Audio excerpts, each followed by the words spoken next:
Hi, I'm Bruno Link, one of Faunalytics Research Investors. And I'm Jo Anderson, the Research Director at Faunalytics. Thank you for joining us for this live chat today. And we want to invite you to treat this as a conversation. If you have any questions, please feel free to drop them in the chat at any point, and they will be relayed to us to answer as we go.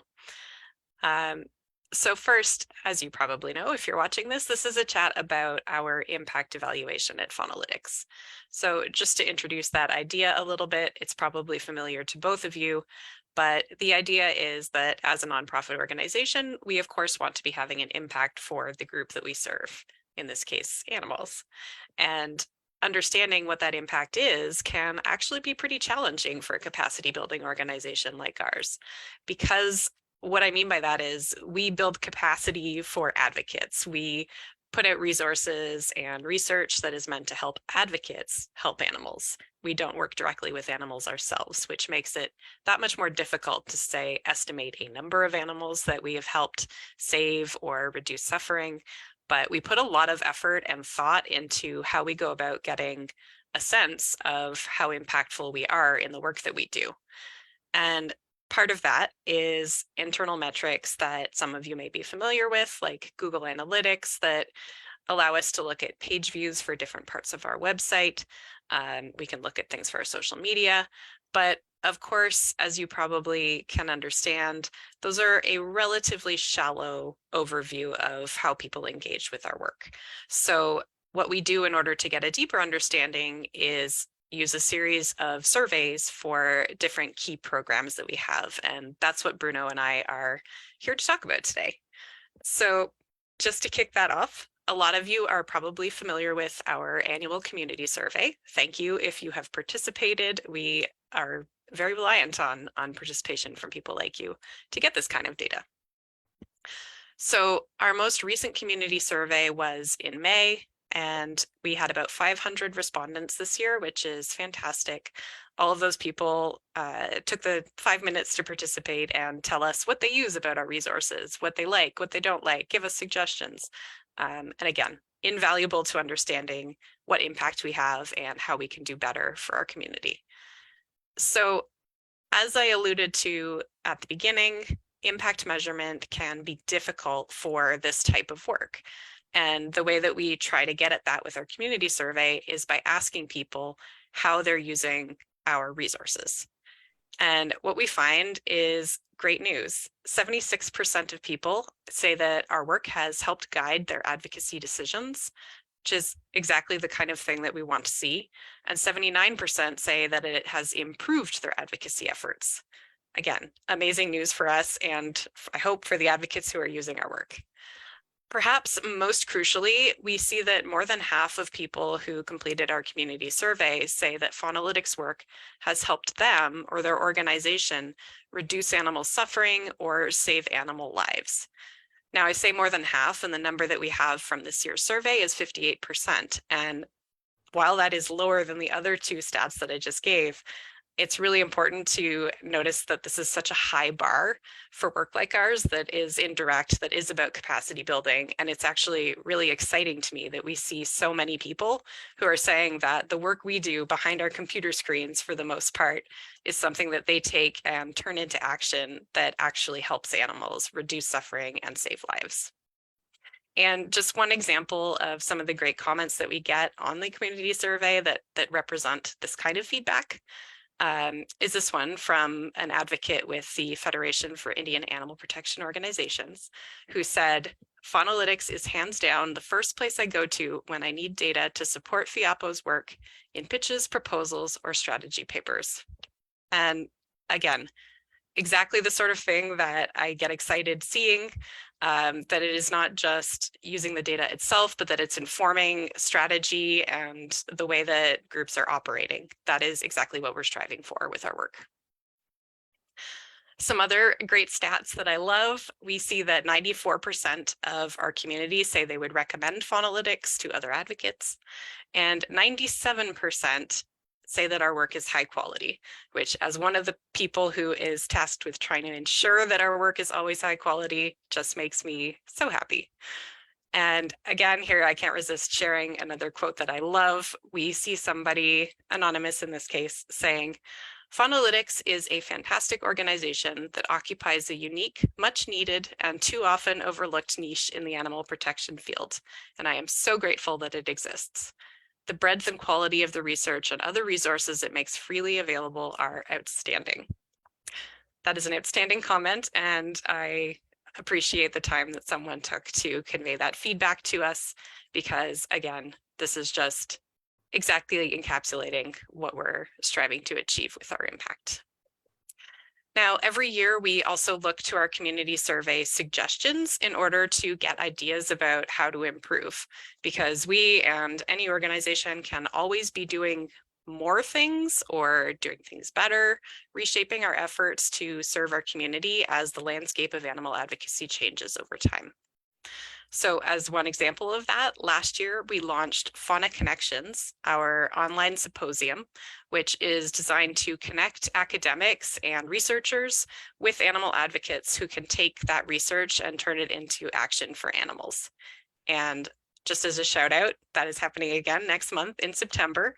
I'm sure Jenna will drop a link in the chat, and we would love if you would register to attend. This rose out of suggestions and internal discussions about, again, how we can best serve advocates. And another example of the types of suggestions that we turn into programs, that we turn into action at Faunalytics, is our Research Ambassador project. Again, born out of feedback from advocates about strengthening our global outreach, broadening our communications, and reaching more groups who may not know about us. So I will turn it over to Bruno now to tell you a bit about that program. Thank you, Joe. Yeah, so we launched the Research Ambassador Outreach Global Outreach Project in 2022. And the goal of this program was to deliver customized, up-to-date presentations about animal research and animal protection research. And in order to serve this global community, we do present these presentations. They are available in English, Portuguese, Spanish, Mandarin, and Cantonese. And the majority of organizations that we talk to, they are working with farmed animals and in the vegan movement. But we also have talked to advocates working with, companion animals and wild animals, and also in the humane education area. So in this first year, we have reached to over 560 advocates from 84 different organizations in at least 27 countries, which is pretty cool. And a lot of these organizations, they are, really smaller organizations, more local, but we also have talked to, bigger, more known organizations like the Veganuary and the Sinergia Animal, and also the New Roots Institute, former FFAC. And our goal with these presentations is to pretty much inform all these people about the great resources that we have, and also support and encourage an ongoing relationship with Faunalytics. And I believe our pro bono support program is also another way we do that, right? And I'll talk a little more about the ambassador program a little shortly, but first, Joe, can you tell us a little more about the pro bono support? Absolutely. Thanks, Bruno. So our pro bono support program started in 2019, and it was actually inspired by conversations that we had directly with advocates at the predecessor to the AVA Summit. So standing at our booth, which you should always come check out if you're at a conference that we're attending, we would get people coming up to the booth and chatting with us about how to find the data that they need, or how to conduct research of their own, how to design research. And that turned into a new program, our pro bono support program. So through this, we offer office hours online, drop-in, virtual basically like this, over Google Meet. And people will come, and what we find is the most common uses for our office hours is people looking for data to inform their projects, their campaigns, either like which direction they should take or data to put right into campaign materials, as well as scoping different problems, like trying to understand the landscape around a particular issue, like ecotourism, for instance, in order to write something about it or design research on it. And as someone who has conducted these office hours myself, I can say we just absolutely love connecting with advocates in this way, one-on-one, completely custom support. And we find, as I'm about to speak to, that the people we speak to also seem to find it really valuable, having that ability to ask whatever hyper-specific sometimes questions they might have and get an answer that is tailored to their particular needs. So here again, we come back to that question of how do we understand exactly how this is helping?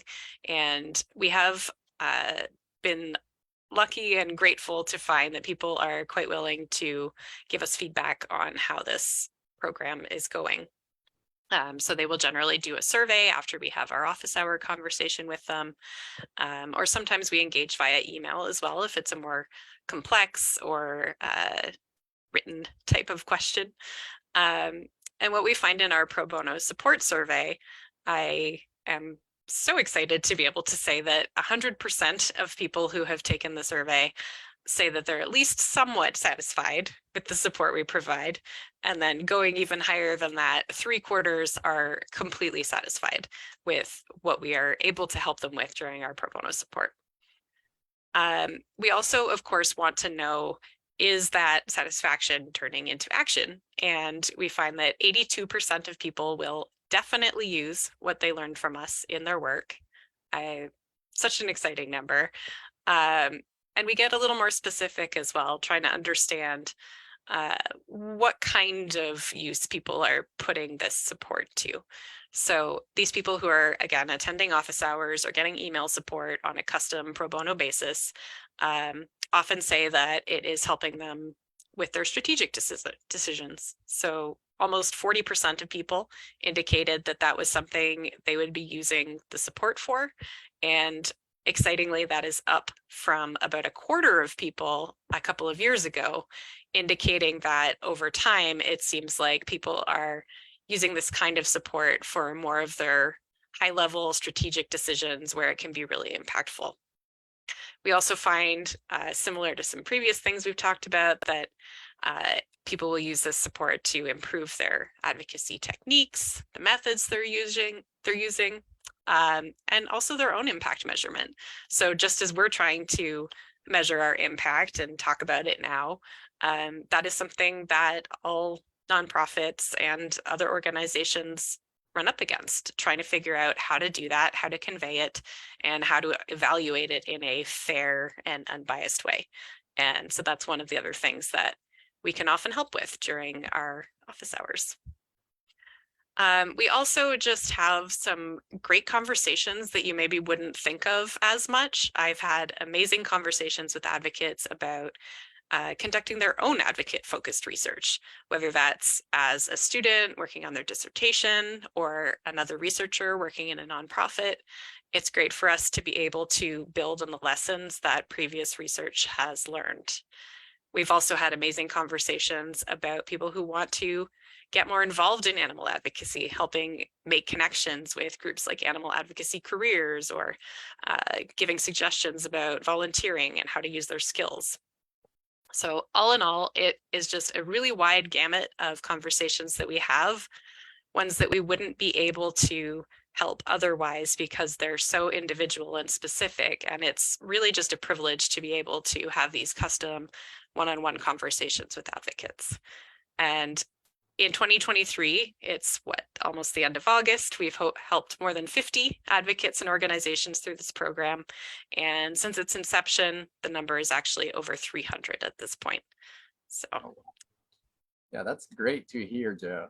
So yeah, getting the word out about the pro bono support is also a big part of what we do with the ambassadors program. and during our presentations. And it's really wonderful to hear that it's going so well as well. And, we run this impact survey with the ambassador program, and it's interesting. And a really interesting thing we found about it is that before the presentations, only 17% of the attendees, they knew about this, pro bono support via the office hours. And after our presentations, we managed to raise that awareness to 75%, and 75% people saying that they really learned a lot thanks to the presentations. And I'd like to bring an example here of one of the attendees, Lisa Apfelberg from the Jewish VAG. And she told us that, between quotes, your work is a gift to our community, and having this handheld private orientation is so smart of you to do, and helps us to learn more and be able to quickly use the resources. And this comment really, exemplifies why this program exists, and it highlights the importance to our community. I just love that. That's fantastic. I think you also see similar evidence of impact with the ambassador program that we do with overall with our other surveys as well. Is that right? Definitely, that's true. It's easy, to see how much the advocates, they value this program, both from the, the numbers and also the things they tell us. For instance, we have that 96% of the people responding to our survey, they indicated that they learned about research that's relevant to their organization, and which is pretty amazing. And we have that 95% said that Faunalytics research and resources, they will help them guide how they make advocacy decisions.